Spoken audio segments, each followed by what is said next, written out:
আল্লাহ পাক 7 শ্রেণীর মানুষকে আরশে আজিমে ছায়ায় ছায়া দিবেন। এক শ্রেণী হচ্ছে যারা ন্যায়পরায়ণ শাসক।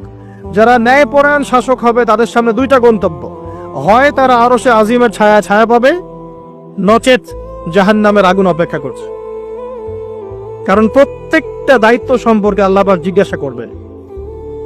এবং নবী সাল্লাল্লাহু আলাইহি ওয়াসাল্লাম একটা হাদিসের মধ্যে বলেছেন যে তোমরা কি জানো কিয়ামতের মাঠে সবচেয়ে বড় মিসকিন কারা হবে? সাহাবায়ে কেরাম বলছেন, আমরা তো মনে করি যার সম্পদ কম, অর্থবিত্ত কম, সেই সবচেয়ে বেশি মিসকিন, সবচেয়ে বড় মিসকিন।